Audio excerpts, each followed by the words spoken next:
You've got questions for the police? They're here to give you the answers on WEFM 99.9.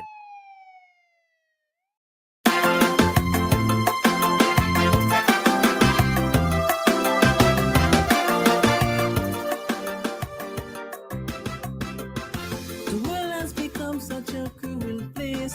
Something is wrong with the human race. Preacher man say it's wonders and signs. We are living in the end of times. Where is the love we once used to know? Where is the kindness we used to show? The heart of man is so full of hate. Let's make a change before it's too late. Too much killing, too much blood spilling. Each and every morning, it's weeping and mourning.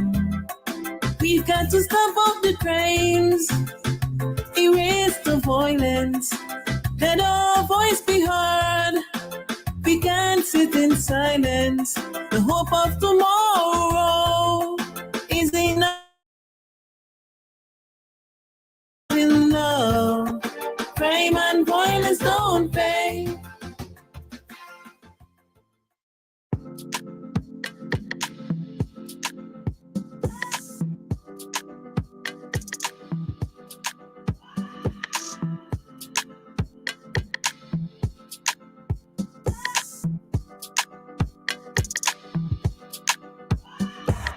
Welcome back, St. Vincent and the Grenadines. The time is 8:08, and welcome to this week's episode of Cop Chat. Today, we will be discussing child abuse awareness and prevention and what you need to know. You're listening to Ari, and with me is Roleza, and this morning we have joining us Corporal of Police Samuel Cromwell, social worker at the Child Development Division Camille McIntosh, and social worker at the Child Development Division Luan Boyd. Good morning, everyone. Good morning. Good morning, SVG. Good morning, SVG. Good morning, SVG. Hope you're well. So if you don't mind introducing yourself and tell us in what capacity you're joining us this morning. Okay, my name is Camille McIntosh, and I'm a social worker in the Child Development Division, particularly in the Child Protection Unit. Good morning. My name is Samuel Cromwell. I'm a corporal of police. I'm attached to the Sexual Offences Unit located in Kittels.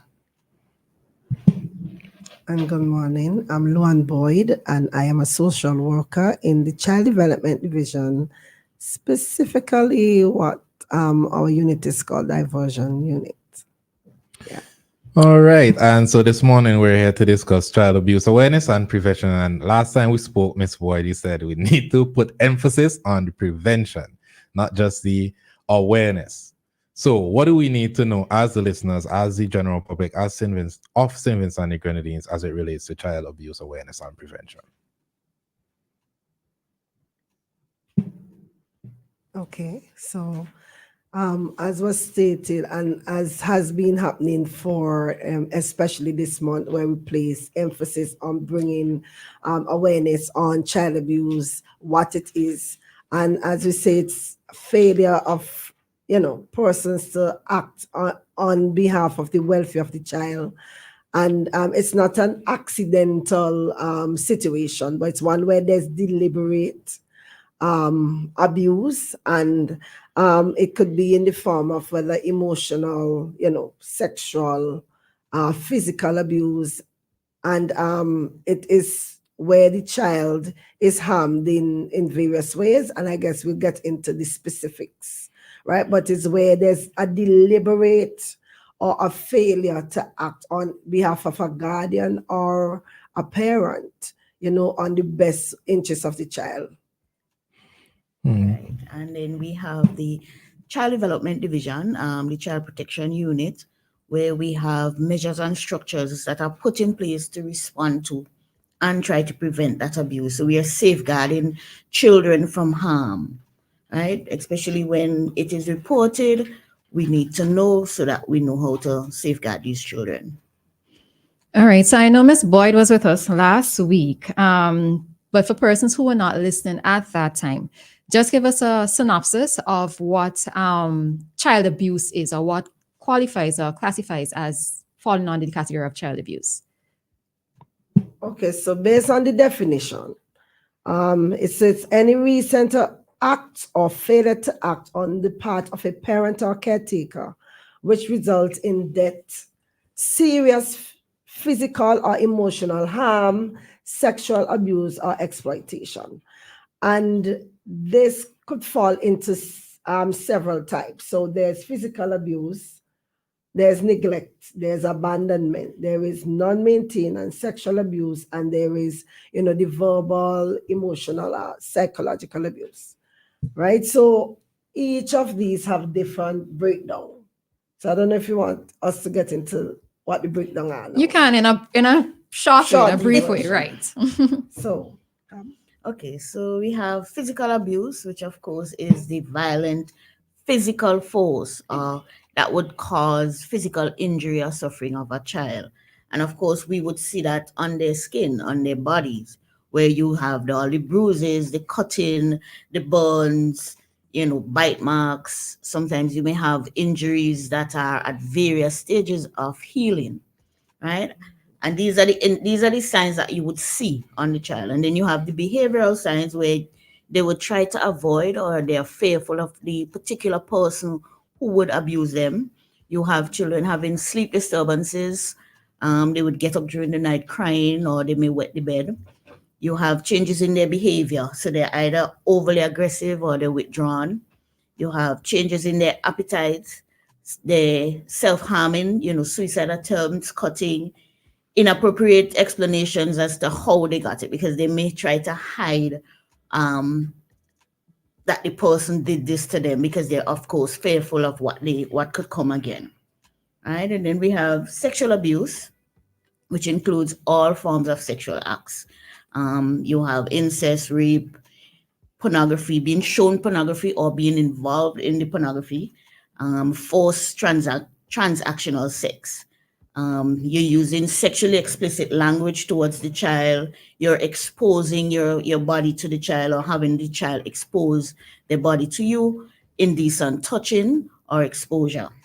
And we also include hair grooming, where this is the adult trying to connect with the child from a young age.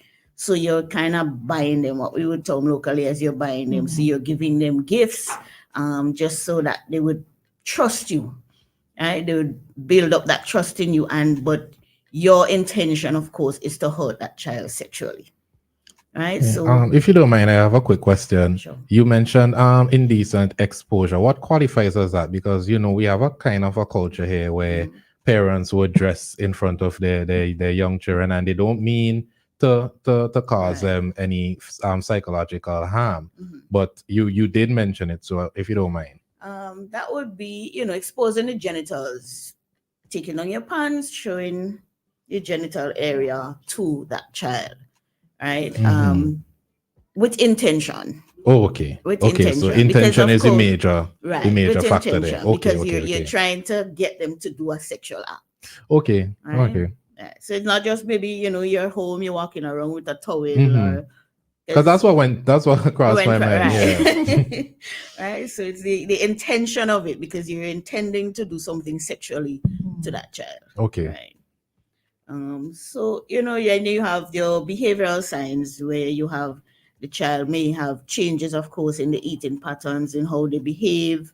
They have inappropriate or unusual sexual behavior from a young age, or even the knowledge that they have or the language that they use. You realize they've been exposed to something sexually, so they're comfortable with talking about it, not understanding sometimes that this is wrong. This is what has been taught to me. You have changes in their behavior and their temperament. They have anxiety attacks, panic attacks. They might be depressed. They don't want to go to their usual places because maybe that's the place that this person was or this happened.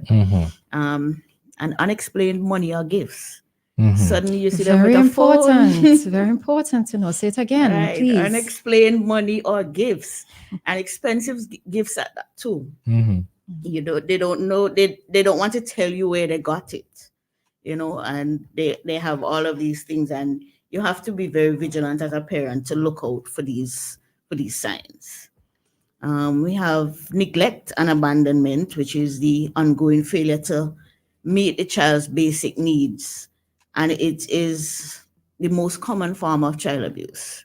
You're neglecting to give them food, shelter, you're neglecting to take them to the doctor, you're neglecting to send them to school or giving them the appropriate uniforms and books and stuff to go to school. They're left hungry, dirty, unsupervised. And that is basically a problem here. You're leaving the children unsupervised for whether hours or days. You're leaving them at home alone and going away and expect them to function or, take care of themselves. So, the last time when you were at VC3, you had said that of the 241 cases of child abuse reported last year, neglect was at the top of it. Yes. Um, We had 43% of the 241 cases being neglect and abandonment. Okay. Is it possible for a parent to take their child to, let's say, the Guadalupe Home for Girls or the Liberty Lodge, claiming that they cannot manage with the child and leaving him there? Could that possibly be a form of neglect? Well, first things first, they can't just take them there. They would have to come through the department. They'd have to come through the child development division. And an As investigation. an Okay. investigation has to go. We have to talk to the child, find out what is happening. Of course, we will have to talk to the parent because you can't just, walk in and give up your child like that. There has to be a problem, and we can see other ways. And I know for Mrs. Boyd, sometimes it comes through her division, her unit, where persons would come and say that the child has all these behavioral problems, they can't go with the child, and they would want to place them in a home. Okay. So well, this question is open to everyone, especially you, officer. You will be on the ground dealing with these cases. What do you think is the main factor that influences neglect? Well, I must say, one of the main factor I think influence neglect in today's society, maybe is the lack of job. Persons may not be able to meet the financial burden of bringing up a child, and instead of trying to find a way to curve the situation, they tend to want to just say, okay, I can't do it, and just drop it like that. And that is one of the main reason I think cause neglect. Okay, but what are the consequences of those actions? Well, once you it is found that you have neglect your child, what happened, most of the time the child protection service will do their investigations, and have they done the investigation? If they found a true case, one that can be brought to us as a police, and then from there we will take the necessary actions from there. All right, Miss Boyd, Miss McIntosh, you like to add to that? In terms of neglect, also, I think it has to do with lack of, parental skills or even their ability to cope or know how to cope. And as I said the last time, that because we have such a higher percentage of younger parents, I guess their ability to problem solve may be limited. And that in itself, brings these challenges or brings risk for children so neglect would be high because we have a higher percentage of parents or children who are having children. And, the consequences or the result of that is, a lot of neglect happening. And neglect is not just not giving them food and all of that. Miss McIntosh did mention some other things, but by the inability of even to show love and care, that emotional aspect of the child, that is also very important because sometimes, and we have seen it, we have had reports where children may have all the things they want, physical things, but then they suffer more when they're not feeling a sense of belonging or love or care. So, as we look at neglect, it's not just, lack of food and all of that, but it's the whole aspect of the parent's ability to holistically care for the child.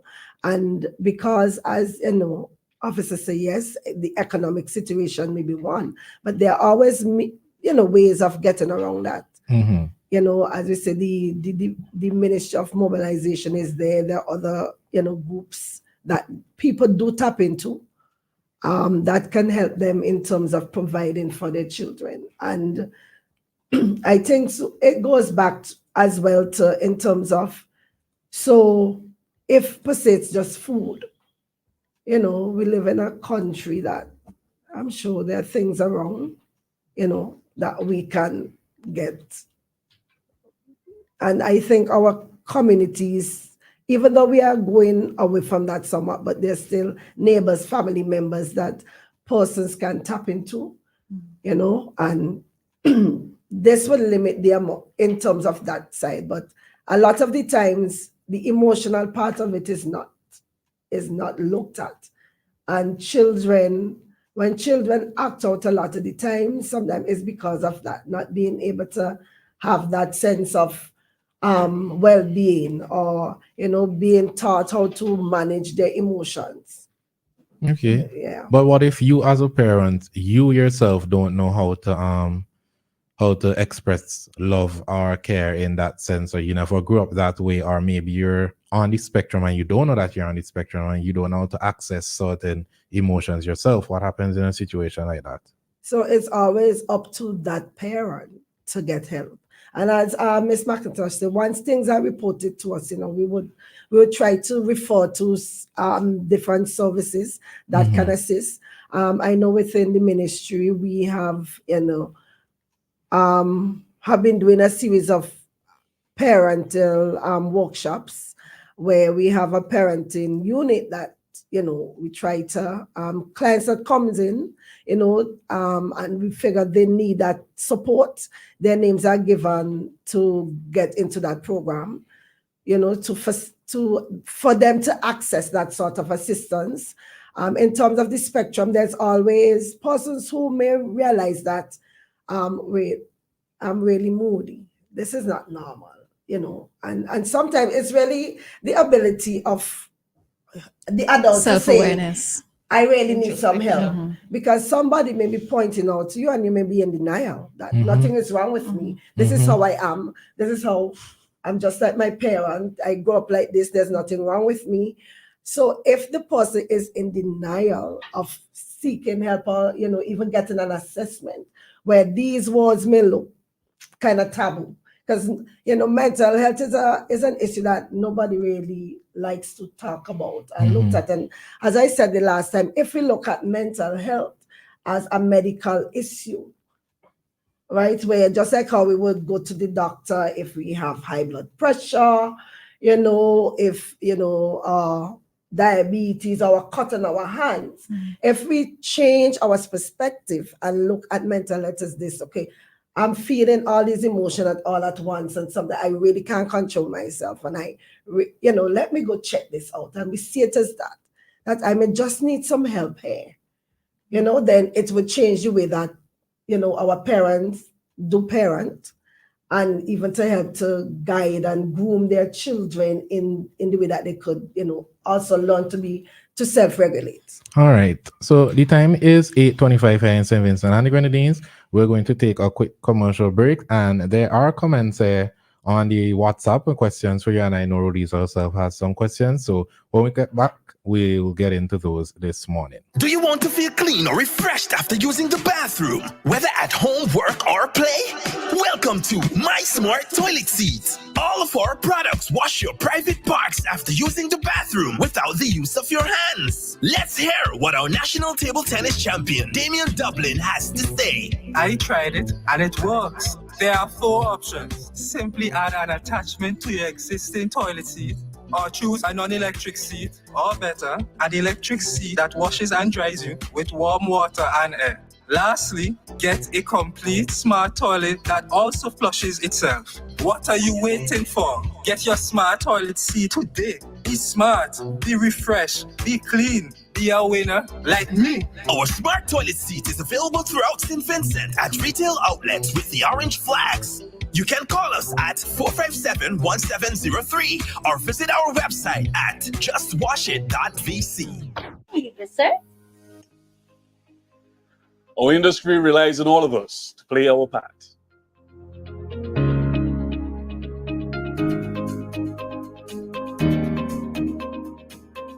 We take pride in showcasing our beautiful island, our craft, our cuisine, and our warm Vincentian hospitality. Each of us play a crucial role in showcasing our vibrant tourism industry. We can create spaces where visitors can unwind, connect with nature, and embrace tranquility of our beautiful surroundings.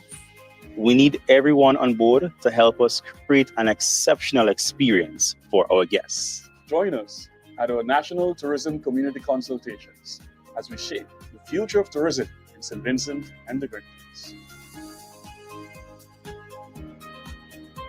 It's everyone's business, yeah. Live it, love it, embrace it. That's the sound of your animals. Strong, healthy, and delivering yields you love.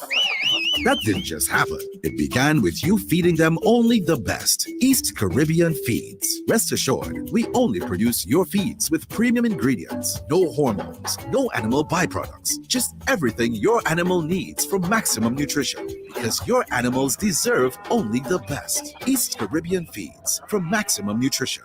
Carrico Maroon and String Band Music Festival 2024, April 26th to the 28th. Coming together to preserve and showcase our culture is who we are. Friday the 26th, Salute at the Chapel. Early morning libation, 3 p.m. Saraka, 7 p.m. the official opening ceremony and cultural evening. Saturday from 10 a.m. Hillsborough Square. It's Strings in the City.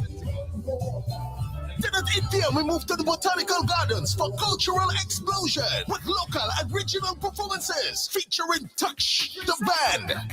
Admission $60. Then on Sunday it's the grand finale, Paradise Beach. From 12 noon, musical entertainment, and from 4 p.m. Paradise Beach Bands, cultural entertainment and live music.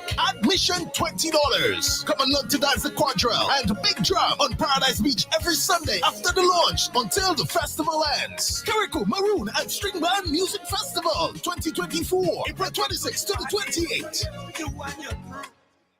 Evangelist Bridget Blucher, in association with EBS Ministries, presents a Mother's Day boat ride entitled Step Aside, I'm Still Here. It's an all-white affair coming your way on Saturday, May 11th with live ministry by Minister Bridget Blucher, Pearl McMaster, Andres Basco, and Ronnie Richards. The Admiral 2 departs from SVG at 8:30 a.m., then returns from Beckway at 4:30 p.m. It's the Mother's Day all-white boat ride on May 11. Tickets only $60 to include boat ride and concert in Beckway. Tickets available at Splitting Images, Beauty Salon, 784-532-0654, Spotlight Restaurant, Falls Avenue in Kingstown, 784-453-1253, and the Music Center, 784-456-1746. It's the all-white boat ride affair on May 11th. You can't afford to miss it.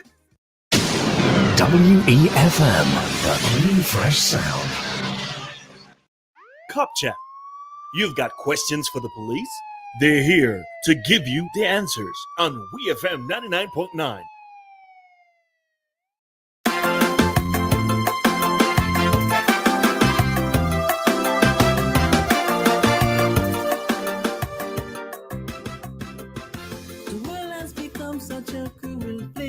Something is wrong with the human race. Preacher man say it's wonders and signs. We are living in the end of times. Where is the love we once used to know? Where is the kindness we used to show? The heart of man is so full of hate. Let's make a change before it's too late. Too much killing, too much blood spilling. Each and every morning, it's weeping and mourning. We've got to stop all the crimes, erase the violence, let our voice be heard. sit in silence. The hope of tomorrow is ain't no use today. We've got to live in love. Crime and violence don't pay.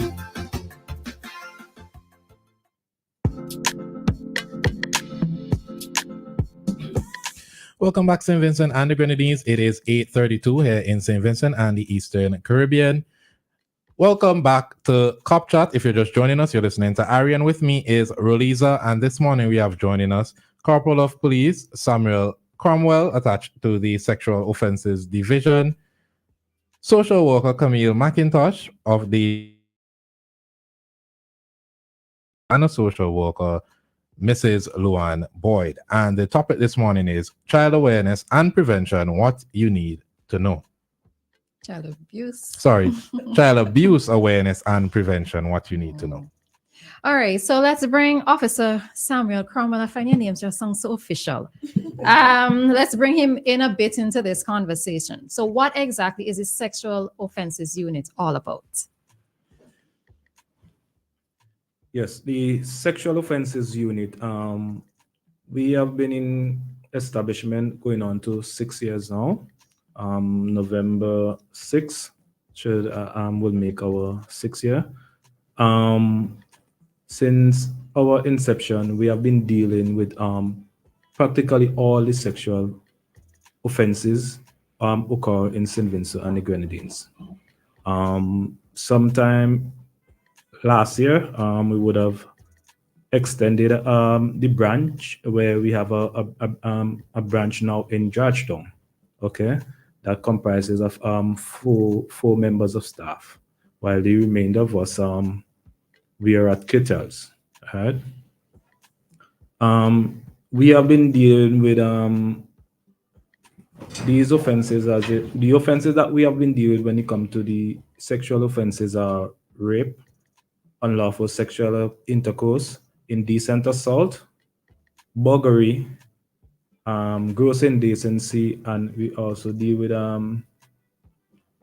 if persons deemed to commit offenses against persons who we consider to be mental defectives, we also deal with those reports, among others. Okay. Okay. And is it a case where a lot of the cases are referred, let's say, from the child division unit, or is it persons walking into the station? Is it a case where it's reports, let's say, from schools, from villages? What do you tend to see happening in terms of how reports are being made? Well, we got these reports from all across, from the schools. We work hand in hand with the child development. So most of the time when they have a report, once they see it fits for us, they contact us. And we do the same, because we might get a report from maybe someone comes in to a station, reported it, then the station would call us and we will interview the persons. And if we see it fit that we need to involve the child development office, we will do so. And we have a very good relationship. Okay. All right. So Ms. Boyd, or I can't remember Ms. Boyd, Ms. McIntosh. Anyhow, you were making the point of training with regards to parents, young mothers, right? And I got the impression that it was a case of persons being referred to you, where it is that the training is provided to them. But in terms of getting information out to persons who have not been referred, and I'm looking at it in the context of, let's say, a young person, a young woman has given birth, underage especially, has given birth at the hospital. At that point of, let's say, just before leaving the hospital, is she given information in terms of how she can access parenting information, or is anything provided to that young mother? When you say underage, what age are you looking at? Under the age of consent. Well, you know, that's a crime, right? Yes, please.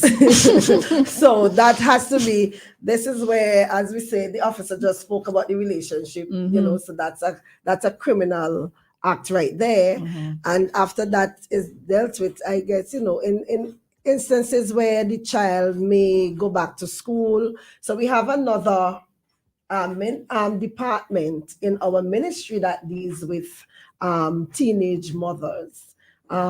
So they usually would organize certain parental psychoeducation, I want to say. And they sometimes organize even their own parenting, and the ministries work hand in hand. We try to collaborate and to see, okay, what's happening and how we could incorporate, because if we say that the young mother is in school, therefore, basically, from what I know, some of the workshops are done whether after school hours, so she may be able to attend those, but some are done probably during, different times. So, there would be a situation where we would try to organize workshops to fit within that specific age, because dealing with teenage parenting, some of it would be slightly different than, older persons. But the ministry and that department is gender department that deals specifically with our teenage mothers. And they, usually follow up. They would try to see how best they could walk along with these mothers and encourage them. Even I know our clinics also, help out with that, where they would, give, tips to the young mothers and so on. I don't know, in the Ministry of Health now, I know they used to have like young parenting groups. I don't know. So I can't speak to that if these groups are up and running, but I know those are also avenues. But we do try, but that department specifically with teenage parenting, they deals with that, and they do their best to make sure that the parent has whatever information to make them good parents, and also to try to get them to finish their education. Okay. And not just, if I may add, not just the teen mother that, but you try to involve the families. So she has the support of her other relatives, because at that point she's a teen and she's now into motherhood, but she would need the support of her family as well. Quick question. So we know that of the situation, because it was quite viral, that happened in Vermont, where the young lady was on video tying the child's neck with what seems to be a scarf or a sheet or something. In a situation like that, what would be the process of the roles of both the police and the child services, child development division? Okay, well, for child development division, it would be, for us, it would be in the best interest of the child. So we act for the child, so we are protecting the child from any more harm. So it means at that point we launch our investigation. We will of course work along with the police, but once we launch our investigation and we figure or we realize that this child needs to be protected, the child can be of course removed from the parent. While the rest of the investigation is ongoing, so that we are protecting the child until we find out, well, how else can we help? Can we help the family? Can we, as Mrs. Boyd alluded to earlier, send for counseling, or how do we work along with them? But at the end of the day, it's in the best interest of the child. And just to jump in, because it's a criminal, then it's a criminal charge then, and the matter has to go to court. Then you wait until the court make a decision on what they decide is the sentence, what they hand down as the sentence. So if that parent, for example, they may say the parent in counseling, and there are other institutions that I know that they may refer them to, like Marian House and VinSave, to do get these sort of empowerment. So while an investigation is going on, then you try, apart from dealing with the child, you try not to really deal with the parent, because you have to wait on what the court's outcome is before intervention can be done. Okay. Right, which is best, because what I know, you try, because if you try to do something outside of that, you're some way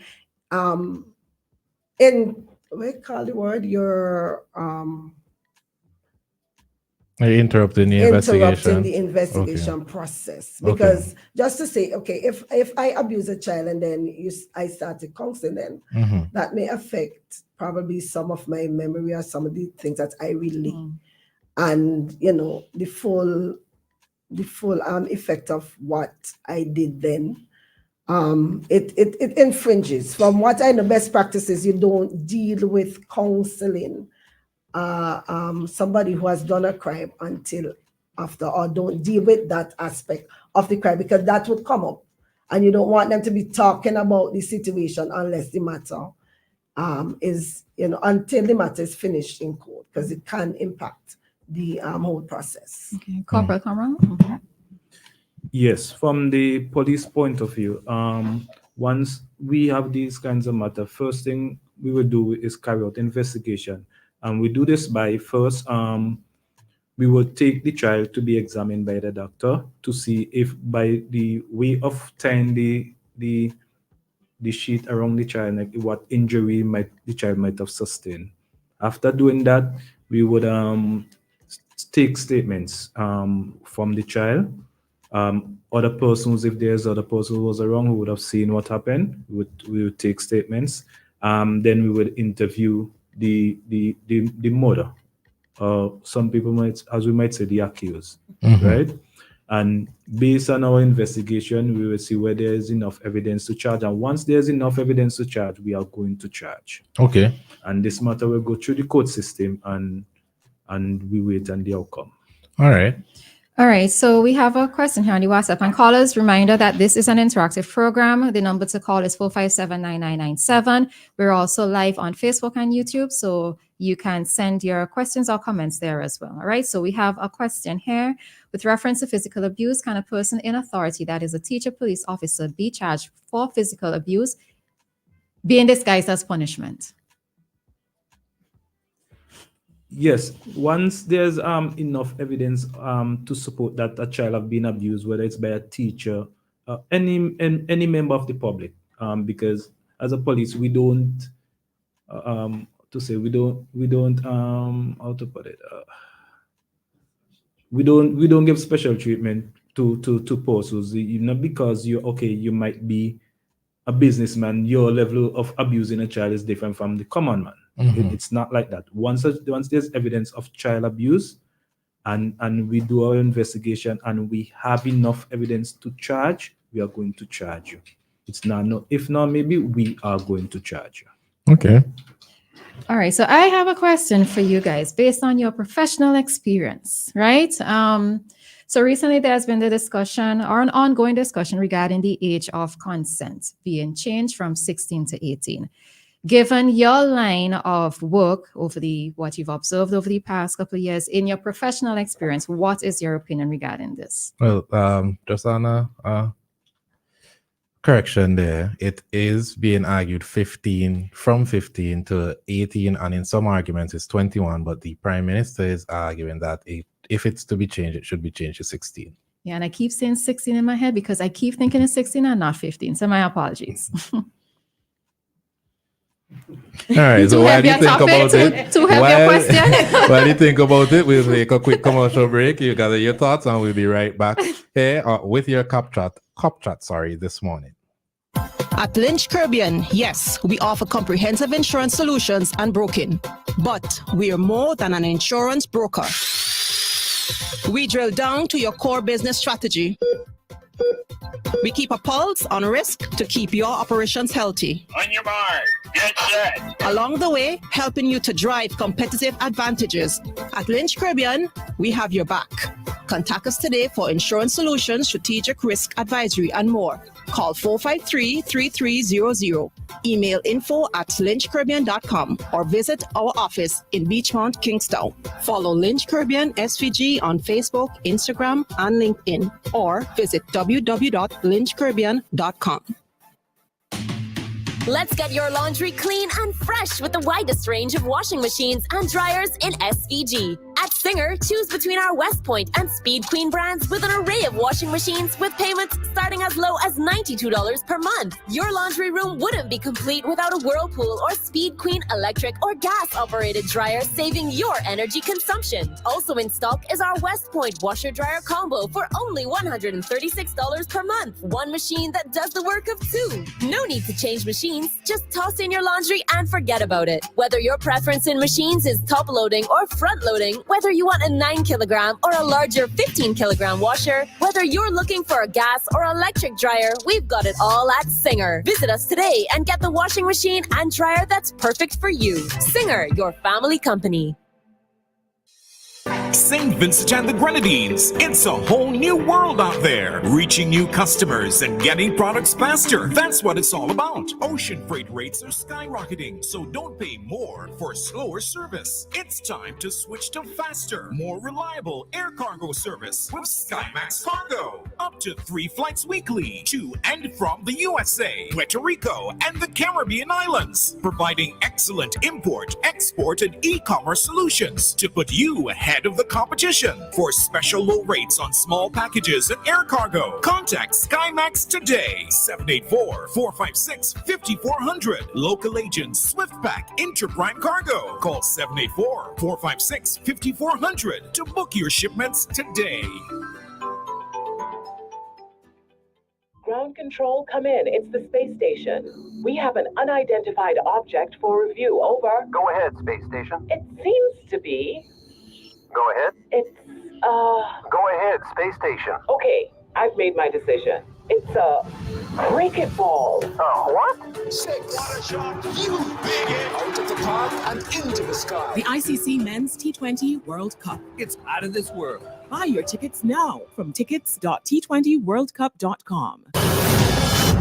Feel it coming in the air. Feel the energy, the music, the vibe. Free up at the SVG TCCU National School Band Showcase, Saturday, April 27th at the Cruise Ship Berth, Kingston, from 1 p.m. Budding entertainers from schools across SVG will be on show. Admission to this blockbuster event is absolutely free. Georgetown, Sandy Bay, Pito, Chateau, all in between. Hey! On a group!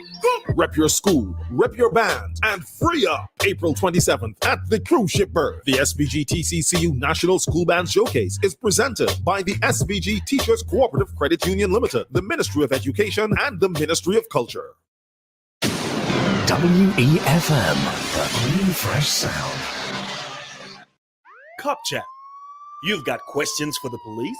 They're here to give you the answers on WEFM 99.9.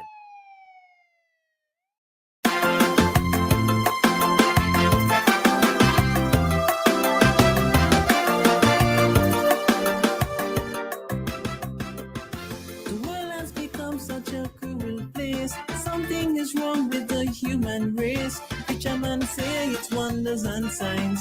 We are living in the end of times. Where is the love we once used to know? Where is the kindness we used to show? The heart of man is so full of hate. Let's make a change before it's too late. Too much killing, too much blood spilling. Each and every morning, it's weeping and mourning. We've got to stop all the crimes, erase the violence, let our voice be heard. We can't sit in silence. The hope of tomorrow is in no use today. We've got to live in love. Crime and violence don't pay.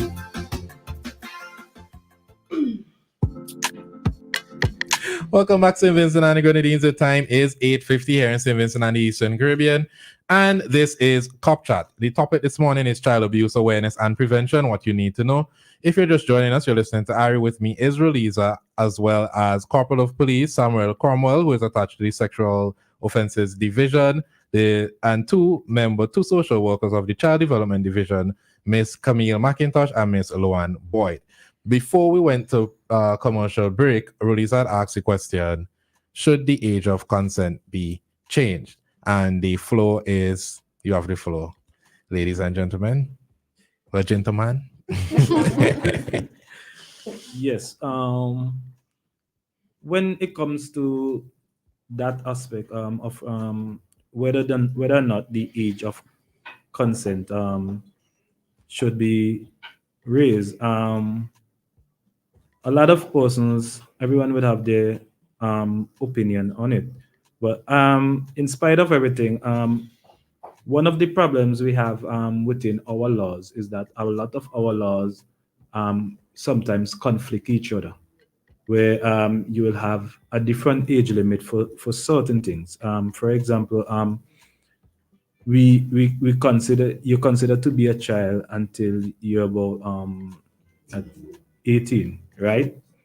You also have you also consider to do certain things at different age. So, and in spite of all this,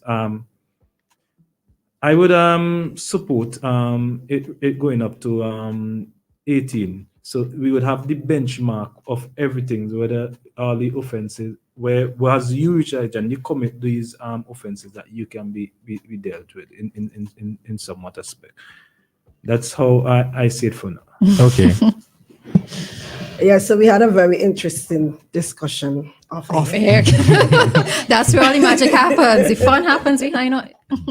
Right. So I tend to agree with Officer here in terms of the age going up, because as he said, in St. Vincent the Grenadines, they're different. All right, so we have a call, so just hold that point, please. All right, caller, good morning. Good morning. Good morning. I have a few issues, maybe one or two.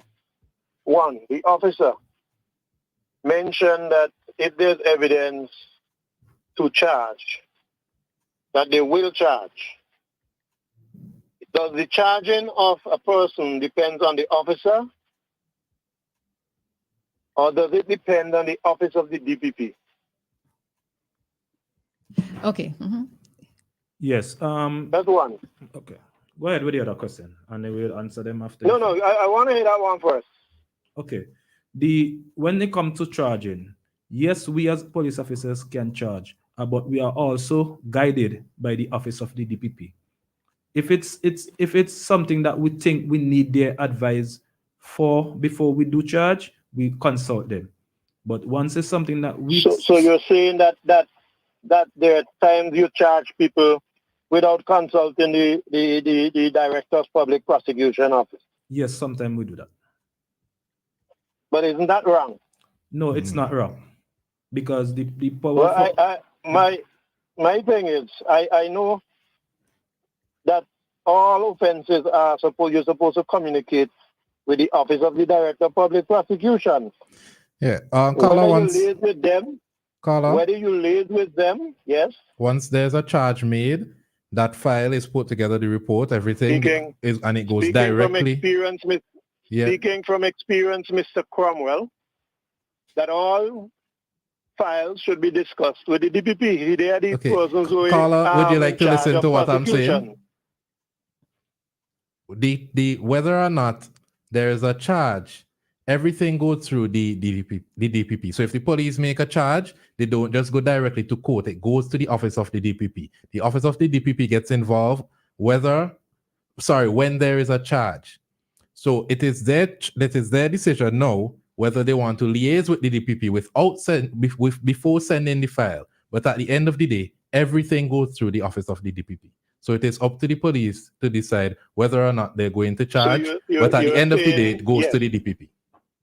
So you're saying then that at times you put the cat before the horse, and at times you put the horse before the cat. No. All right. So what we will when do? You're really supposed to be. All right. When you're really supposed to be putting the cat at all times before the horse. All right, so Officer Corporal Carmel has answered the question, but what it is, given that you're saying something else, I know. Yes, Hold one second. I'm from experience. Right. Okay. So what to guide the corporal. Okay. So what I'm going to suggest is that we're going to have a separate cop chat talk conversation to discuss this particular matter. All right. Could you go ahead and ask the second question? Mm-hmm. Number two, in respect of a comment made early on, I think it's from the social worker, with respect to counseling of an individual. Are they saying that they wait until the court matter is finished before counseling starts? Okay, so for clarity, now, if a matter is before the court, from expert advice in terms of dealing with counseling, you can counsel the person pertaining to probably some areas of basic, probably how they are coping in terms of things, but not dealing with the criminal act. And that's from expert advice. right? Persons who deal with forensic issues, because what you don't want is impacting the trial. So you're trying you don't not want to be hold trampling on the trial, right? Right. So you Because may I was not go concerned- into, if somebody, if they're dealing, with some, depression, or trying to get them, to Or some cope, anger and so, but management. right. So, but you have to be very careful how you deal with things, because you don't want to be getting into the actual case. Right, because I was concerned. I was concerned with respect to it wasn't that it wasn't clarified earlier, but you're now clarifying it. Okay, because I was concerned that some cases take sometimes 2 years before they get off the ground. Right. Glad Right, that okay, was thank cleared you. up for you. You're welcome. All right, thank you. All right. All right. Thank you, Carla. All right, Ms. Boyd, still back to you. Okay, yes. So in terms of the age of consent, and I was saying, I do agree that it needs to go up to the age of, maturity at the adult level. And because the based on science, the brain matures, and I said this in the last time, at age 25, 26. So, that's kind of cutting it close to, like, even in the middle of that. So because your brain does not develop to maturity, then just think about all these children under that age making adult decisions that would impact their life in the long run. So I agree with it going up so that they can have time to mature, to be able to develop in their rational and skills, and be able to think through decisions, because having sex is a really mature and an adult, and it comes with a lot of responsibility, and we have seen it in our stats with the raising in parenting and the issues that we are having now. If I could just add, I too agree with the increase in age for the age of consent up to 18. However, I'd like to make an appeal to parents at this point. It's not about whether there's an age of consent for 15, 16, or 18. It's about your role as the parent as well. Having that open conversation. We need to stop about the taboo of sex. We need to have that conversation with our children and be able to have them talk, freely. Let us have the conversation. Are you having sex? Are you thinking about it? What do you want to know? How can we, as the parent to child conversation, stop being afraid of having that conversation with your child. And then when you find out that your child is involved sexually with somebody, or that even if they're just talking to somebody, it's over to punishment. Slap. Yeah, it's over to punishment rather than trying to understand, that whole developmental stage at teenage years when everything is an experiment and we want to know, it's new and it's open, and they're trying to understand themselves as a teenager what is happening. So we need to have that parents need to, have that conversation as well. Well, it is 9 o'clock here in St. Vincent and the Grenadines. It's about that time we wrap up the Cop Chat for this morning. Is there anything that you'd like to leave with the listeners? Okay. As we wrap up, I just want to encourage persons, even as we're talking about sex, as much as possible, delay that as much as possible. Give yourself time to, especially for the young people, give yourself time to know yourself. Get to know who you are, what your goals, what your interests are, and all of that. Education. And when you think you're ready, at that adult stage where you can reason everything through things, then it's your choice whether or not to do it with or without marriage, which I stress marriage. I mean, from my spiritual impact, it works, trust me.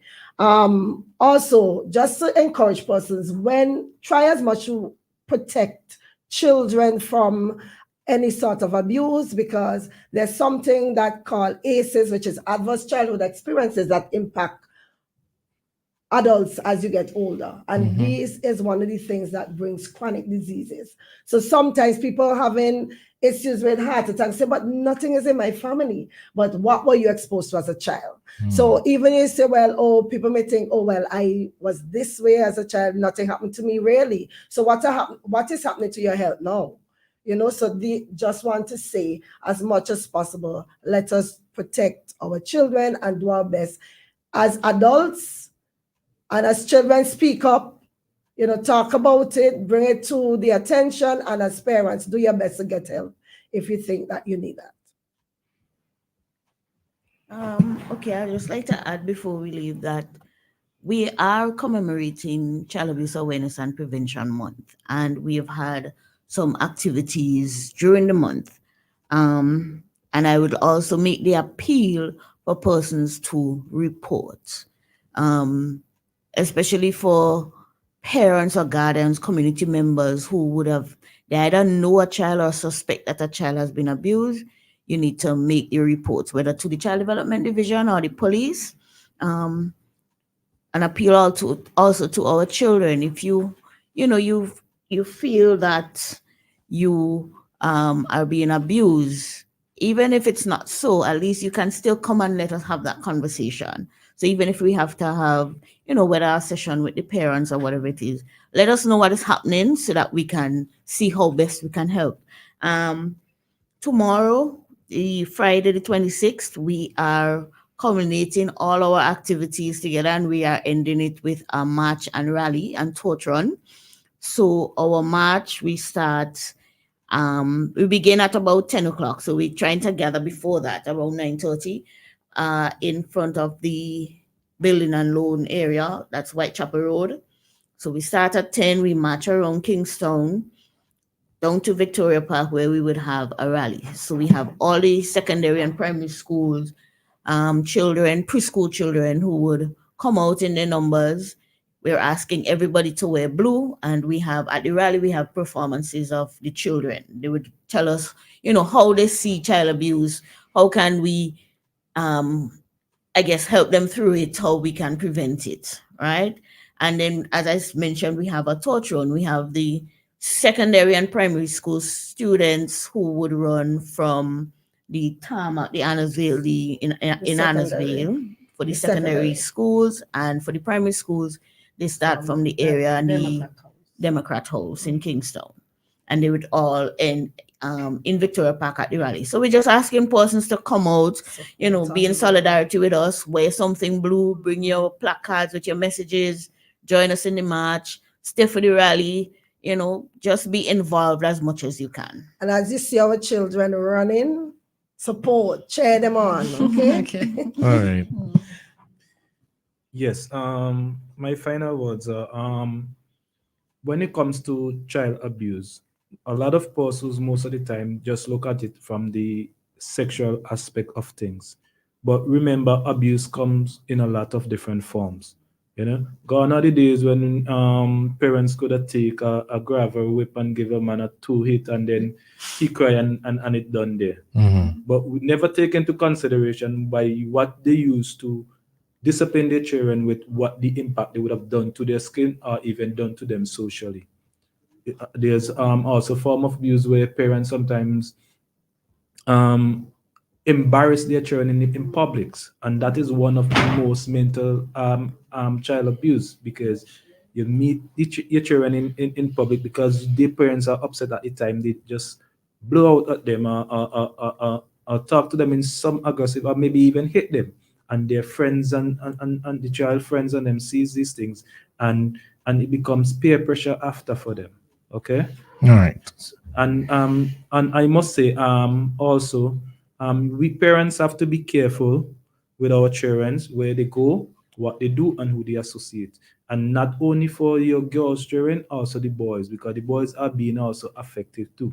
It's when you also look at it from a sexual point of view. Okay? So don't just try to protect the girls when it comes to sexual offenses. You also have to protect your boys. Thank you. All right. So, again, thanks for joining us this morning.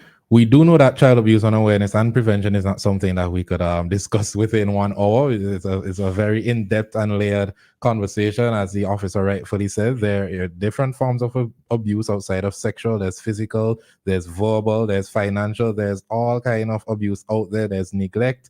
There are all type of abuse out there, and please listen to your children, communicate with them, reach out to the police, reach out to the social workers.